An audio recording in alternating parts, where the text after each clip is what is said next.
I still remember the sound of the knife cutting through the cake. Sweet, hollow applause echoed in a half-empty hall. My wife's hand was warm in mine, but my eyes kept darting to the rows of vacant chairs. Chairs meant for my family. Not one of them came. Not my parents, not my cousins, not even my best friend. They were all at my sister's engagement party across town. The bigger event, the more important celebration. I pretended to smile. I pretended it didn't matter. But when the phone in my pocket buzzed and lit up with 36 missed calls from my mother and one message, "We need to talk, now," the air in my lungs froze. They had abandoned me on the biggest day of my life, and still they wanted something from me. That was the moment I decided. I would give them what they deserved. I grew up believing family was sacred. My sister, Layla, could do no wrong. She was the favorite. Golden hair, golden grades, golden fiancé. Me? I was the shadow child. Tolerated, not celebrated. Still, I thought I had carved my own path. I built my business from nothing, found love in a woman who actually saw me, and planned a wedding that was supposed to be mine. But blood, I learned, is not always family. The signs of betrayal had started months earlier. My mother kept forgetting my wedding date, asking if it could be rescheduled to avoid clashing with Layla's engagement.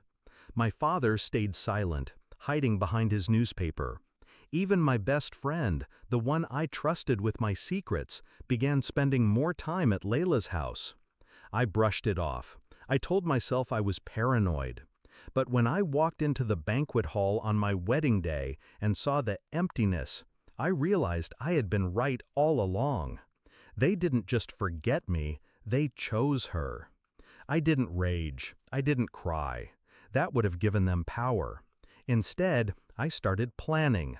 My family thrived on appearances, social status, wealth, reputation. To them, image was everything.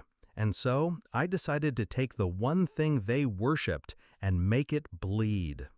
Step 1, I gathered every financial document I had access to. My father had once named me co-signatory on certain business accounts, a gesture he made only for family trust. He had forgotten to update them. I didn't. Step 2, I reached out to Layla's fiancé. Quietly, calmly.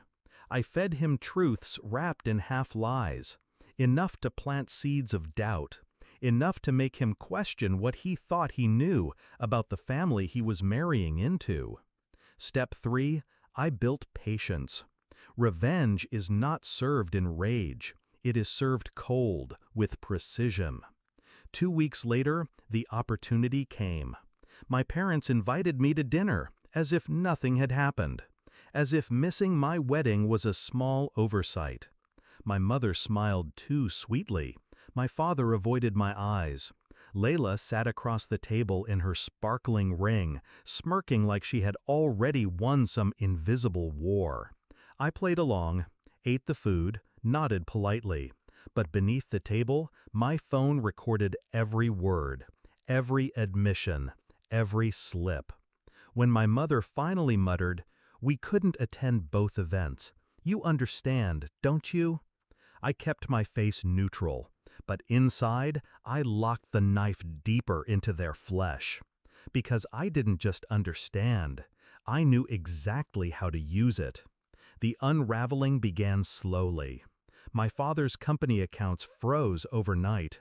His investors pulled out one by one after receiving anonymous leaks of his mishandled funds.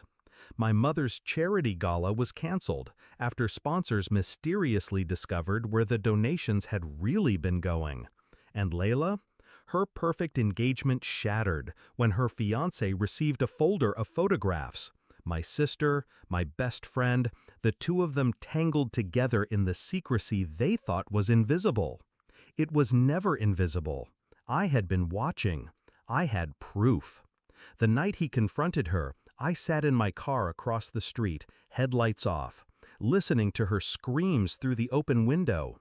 He stormed out, ring in hand, and drove away. She collapsed to the floor, sobbing. That was my toast, my champagne, my wedding gift returned.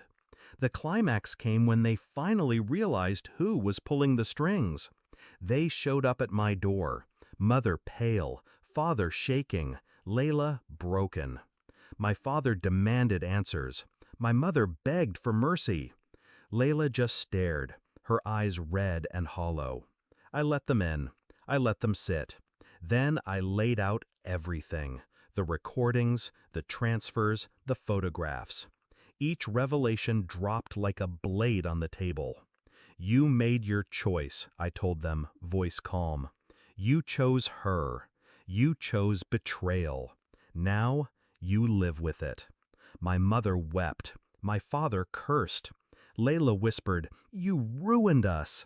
I smiled. No, you ruined me.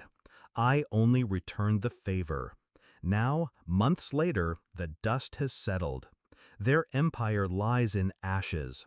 My father works from a rented office, stripped of power. My mother avoids social circles she once ruled. Layla? She hides behind drawn curtains, reputation poisoned beyond repair.